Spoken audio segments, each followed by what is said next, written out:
la Jaguar F-Type R. Elle a su marquer nos esprits de passionnés automobiles à tout jamais.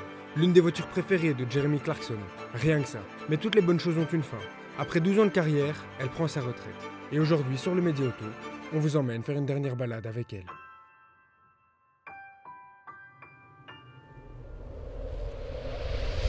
Bon, cette Jaguar, ça faisait longtemps qu'on l'attendait. Ça faisait longtemps qu'on avait envie de l'essayer. Mais cette configuration-là particulièrement nous plaît. Enfin, me plaît beaucoup. C'est ma configuration préférée dans l'automobile en règle générale. Extérieur vert bouteille, intérieur brun. D'ailleurs, pour la petite anecdote, la montre que je porte, qui est une montre à laquelle je tiens énormément, est de cette configuration-là. Donc cuir brun, cadran vert bouteille, c'est vraiment quelque chose que j'aime beaucoup. Et donc quand j'ai appris que la configuration de cette Jaguar F-Type R était comme ça, j'étais super content.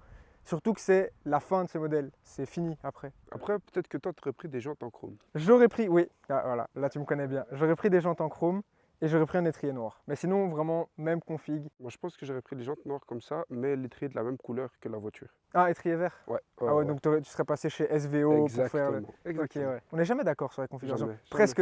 Il y a des fois on tombe d'accord sur certains trucs, mais on est très content de pouvoir vous la présenter parce que c'est la fin. Depuis juin 2024, c'est fini. La F-Type, c'est fini.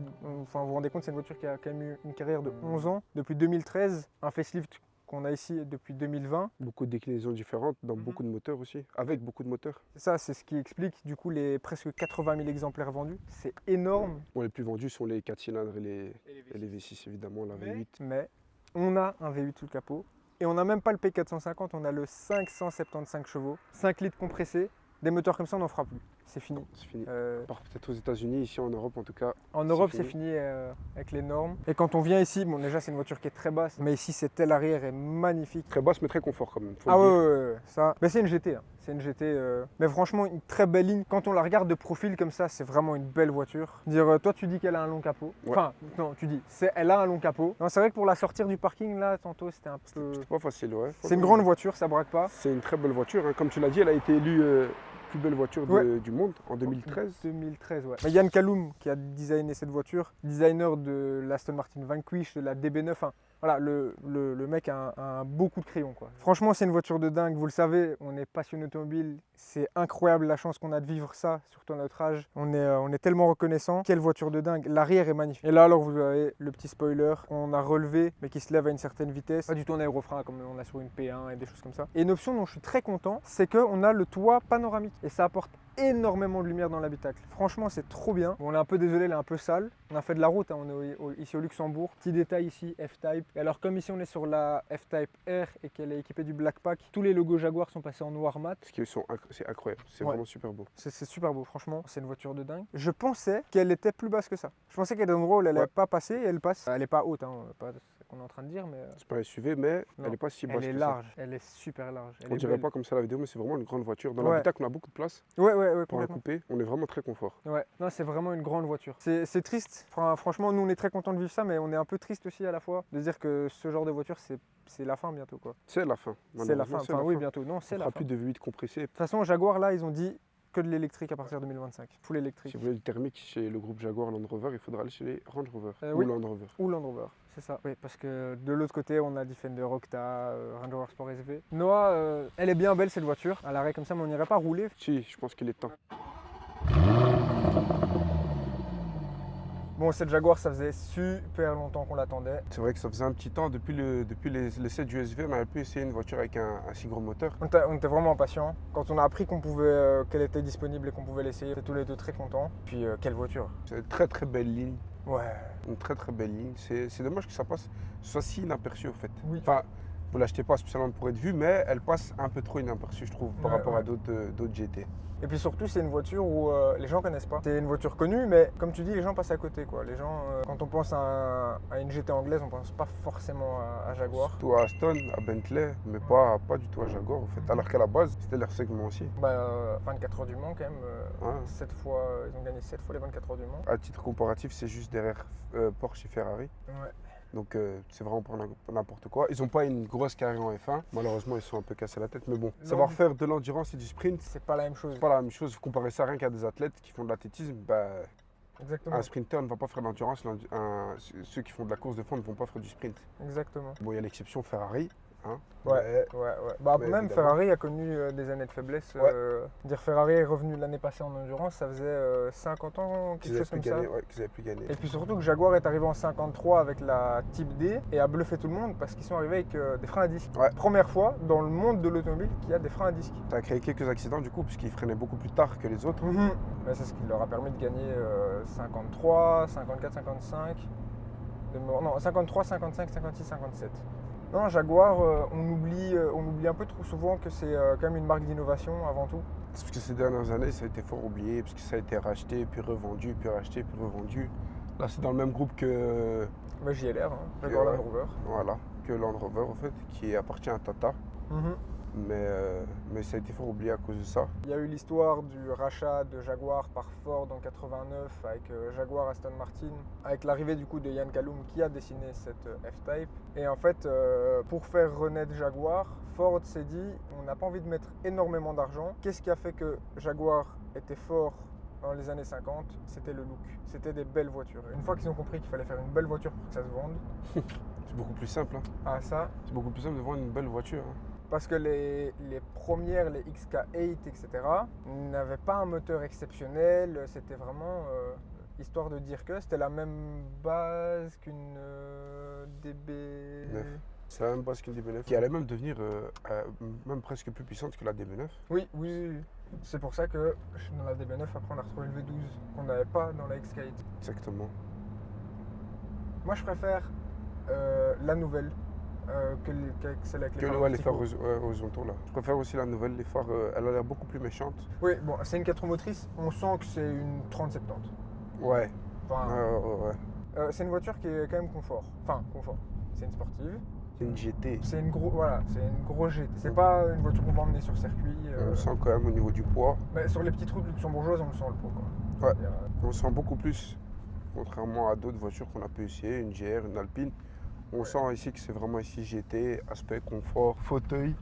cruise control, direction le sud de la France. Voilà. Ce que j'aime le plus dans cette F-Type, c'est ça. On a une sonorité vraiment qui est incroyable. Le V8 5 litres compressé, vraiment c'est... C'est le moteur avec la plus belle sonorité qu'on a essayé. Ouais, franchement ouais. Quoique, la 110, Un 4 cylindres quand même. ça n'a rien à voir. Non, Ça n'a c'est rien pas à du tout voir. la même sonorité, mais non, c'est incroyable. Et c'est un moteur exceptionnel aussi. De l'extérieur, ils sont encore beaucoup plus forts. Après, vous connaissez le principe du compresseur. C'est fait pour augmenter la puissance sans forcément atteindre le bruit du moteur. Parce que vous savez, quand on mettait du turbo, eh ben, ça atténue le bruit du moteur. Évidemment, quand on passe d'un moteur Atmo à turbo, le son du coup est beaucoup moins beau. Avec un compresseur, normalement, vous n'avez pas de souci. Vous entendez juste le compresseur qui siffle, en fait. C'est ça qui fait que vous gardez une bonne sonorité, en fait.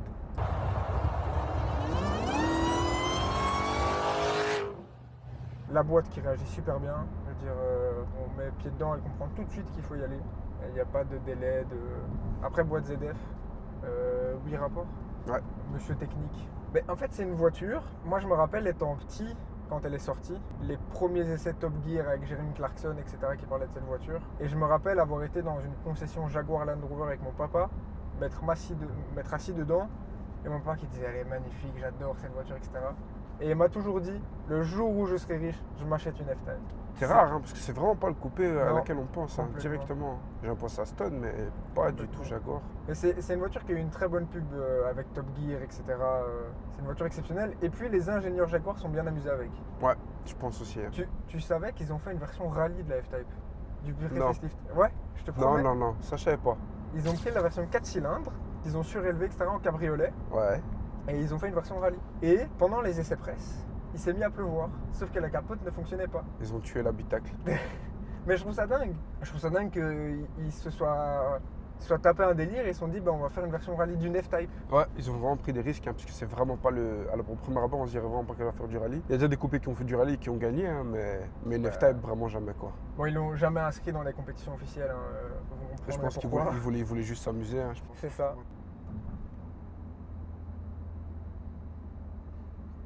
Le moteur, on l'a retrouvé dans beaucoup de voitures. XJSR, Range Rover Sport SVR. Enfin, c'est un moteur qui est quand même répandu et qui est franchement fun. Il est incroyable. Ouais. Moi, je sais qu'il y en a qui critiquent beaucoup pour la fiabilité, tout ça, mais franchement, c'est un moteur incroyable. C'est dommage vraiment qu'on a arrêté sa production, hein, parce que c'est la dernière, évidemment. C'est la Ouais. dernière. Chez Jaguar, ils arrêtent, après ça passe à l'électrique. Mais le 5 litres du SVR, franchement, Ouais, ouais. j'ai entendu beaucoup de mal, parce que je comprends pas. Moi, j'ai essayé vraiment que du bien à dire. C'est vraiment dommage, c'est vraiment une voiture exceptionnelle. Le moteur, je pense que c'est surtout le moteur qui fait tout, en fait. Et ce qui m'a bluffé aussi, la conso. Si vous roulez normalement, vous êtes entre 9 et 10 litres. C'est Pour 5 litres de cylindrée, C'est ça. V8 de allez, 500. 575 chevaux. Tu te rends compte? Je veux dire, c'est quand même C'est- exceptionnel. On a essayé le SV voilà. et il consommait beaucoup plus. Après, il y a 100 kg en plus, certes. 100 kilos. Une tonne en Ouais, plus. j'allais Une dire. tonne en plus. Ce que j'aime beaucoup, tu me connais, maniaque comme je suis, on a des boutons. Ouais, Ça, c'est vrai qu'on n'est pas sur un. tout sur le tactile. Tout sur le tactile comme les 3 quarts des voitures qui sortent maintenant. Parce que c'est une 2024 et pourtant on a encore des boutons physiques. Ouais, exactement. On a l'écran qui laisse à désirer. C'est vrai que sur ça, ils auraient pu faire un effort. Ils auraient pu faire un Tu effort. veux que je te dise quelque chose? Ouais. Il y a le CarPlay. Ouais, ça c'est vrai aussi. Le reste, C'est vrai que vous avez le CarPlay filaire. En soi, c'est vrai qu'une fois que vous avez le CarPlay, il n'y a pas besoin tout ça. de régler beaucoup de choses. Hein. Après, bon, nous on n'est pas trop sur les options un peu techniques. Hein, de siège chauffant ventilé, un Ça gros va. moteur, je pense que nous on est content. Moi personnellement, C'est ça. siège chauffant ventilé, l'airco, Voilà. le cruise, le CarPlay, j'ai pas besoin de plus, hein, honnêtement. Exactement. Ligne, frein d'urgence, tout ça, Ouais. des boutons techniques, des LED de partout. Moi personnellement, j'ai pas trop besoin. Nous, on a juste besoin d'un gros moteur, enfin d'un gros moteur, d'un bon moteur, d'une belle ligne extérieure, et voilà. Honnêtement, pas besoin de beaucoup plus, pas besoin de détails techniques. On n'a pas été, vraiment, on n'a même pas été chercher dans les détails. Je pense que la sonorité du moteur et la vitesse, c'est assez fait, tout en respectant évidemment les limites. Mais tu sais, moi, on parlait des options, machin, etc., qu'on chipote pas trop. Je vais chipoter sur un truc. Ouais, du gadget, caméra 360. Voilà. Moi, je trouve que Pour c'est moi, pas là- utile sur un coupé. Sur un SUV qui est énorme, qui fait 5 mètres de long, d'accord. Sur un coupé, non. Elle est énorme. L'avant, tu Oui. sais pas où il est. Mais t'as pas vraiment besoin. Je trouve que c'est vraiment ça, c'est vraiment du gadget. C'est je du suis- gadget. Quand t'as ça, c'est du gadget. Tu n'as pas besoin de plus. Mais, de nouveau, tu veux te garer, etc. Non, je suis chiant, tu me connais. Oui, oui. C'est du gadget. Pour moi, c'est du gadget. Détail que j'aime bien, par contre, c'est que, tu vois, on est vraiment... Tu vois que les sièges sont vraiment Reculer, ouais. reculés le plus possible. On est tous les deux vraiment tristes qu'on arrête ça. Ouais. On est passionnés, donc c'est normal que ça nous... Mais une marque comme Jaguar qui passe au full électrique, on est vraiment triste. Je pense que ouais, tous les passionnés vont dire pareil que c'est triste qu'ils arrêtent ce moteur-là, ce genre de moteur-là. Il y a très peu de marques qui continuent. Après, il y a des marques qui font quand même machine arrière, Ouais, qui passent On pas sur verra. le complet électrique. on verra ce que l'avenir nous réserve, mais c'est dommage. Moi, j'étais pas fan de la XR8 XKR. Fan d'aucune, hein, vraiment, je vais pas mentir, j'étais fan d'aucune. Si, celle dans le prototype Oui, dans un des James Bond, dans un des derniers James Bond la qui est, CX-75. ouais, qui est conduit par le catcheur Batista. Pour la petite anecdote, au démarrage, elle fait le son d'un Jaguar qui rugit.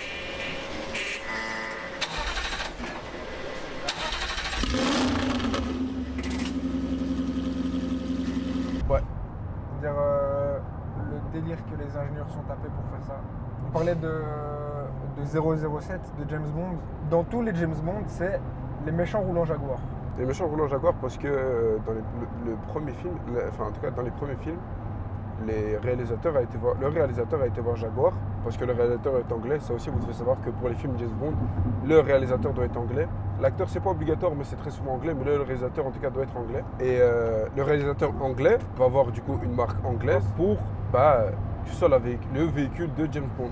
Et il leur a dit non, vos films ne vont pas marcher. Et du coup, il est décidé que les méchants auront une Jaguar pour vraiment ternir un peu l'image du Jaguar, même si ça n'a pas très bien marché. C'était pas vraiment dans ce but-là, mais C'est ça. c'était pour avoir l'image que Jaguar, ce sont les méchants. Et que par exemple Aston, les gentils. Ouais. Bon, au final, ça a quand même fait une très belle pub pour Jaguar. C'est vrai aussi. Puis après, il y a Land Rover, une fois que Jaguar et Land Rover se sont associés, qui est arrivé dans le lot. Enfin, C'est vrai qu'ils ont fait la promo du Defender ouais, dans c'est Spectre. non Spectre aussi, ouais. Ouais, hein. Dans Spectre aussi. Il y a les Ouais. poignées de porte que toi t'aimes beaucoup. J'adore. Je trouve ça trop beau. C'est poignée effleurante, donc fermée ou en roulant, c'est continuité de la carrosserie. C'est pas un peu disgracieux, ça sort. Et après, quand on déverrouille, ça sort, ça se présente à nous, c'est magnifique. Après, t'es quand même beaucoup plus à tatillon sur des petits trucs que moi. Oui. Tu vas plus vite trouver des défauts, etc. Parce que j'estime qu'à partir d'un certain prix, on peut se permettre de demander, être plus exigeant, je trouve. Là, on est dans le plus luxueux que pouvait avoir. Du coup, j'estime qu'il Je comprends, y a un effort à faire, je trouve. je comprends, mais d'un autre côté, il y a tellement d'autres choses qui font. Il y a une seule autre chose, une grosse chose, le moteur. C'est vrai que le moteur, vous pouvez très vite oublier. Comme vous avez dit, si vous n'êtes pas quelqu'un qui veut beaucoup d'options comme nous, ne faites pas attention à ces détails-là. Je critique, mais en vrai, c'est des petits détails, ça n'a pas vraiment son C'est importance. pour dire que quoi. Parce que ça se marie bien avec l'intérieur. En vrai de vrai, l'intérieur est très très beau. Ouais. Il est quand même beau. Je trouve qu'il est très simple, mais il est quand même beau. Mais en fait, il en fait pas trop. C'est ça, les commodos, ils font pas tâche, ça fait pas trop. C'est vrai Il y a- que tout va ensemble, il n'y a rien à dire là-dessus. Maintenant, au niveau finition, franchement, il n'y a rien à dire. Quand on va essayer une voiture, on aime bien se renseigner, regarder des vidéos, lire des articles, etc. Il y a des journalistes qui aiment bien aller chercher la petite bête. Là, il n'y a rien à dire. Il n'y a rien à dire. Ouais, on remet les commodos de Et disco, même, il y a c'est rien pour à dire que. Ouais, c'est vraiment pour C'est dire. vraiment pour dire quelque chose. Merci beaucoup Jaguar Belux pour l'opportunité qu'ils nous ont offert. Parce que sans eux, ça. Jamais. Ouais. Parce qu'on a pu essayer de chouettes voitures grâce à eux. Celle-ci, le SV, le Range Rover. Vraiment des voitures exceptionnelles Ouais, qui nous ont permis un peu de vivre notre rêve. On en a toujours voulu. complètement. Et merci à vous de nous suivre dans tout ça parce que sans vous, on n'aurait pas la chance de vivre tout ça à notre âge et de vivre notre passion et de pouvoir la partager avec vous. Parce que c'est un réel plaisir de faire tout ça. Franchement, ouais. C'était inattendu et inimaginé. On espère que cette vidéo vous a plu et on se dit à la prochaine sur le Média Auto.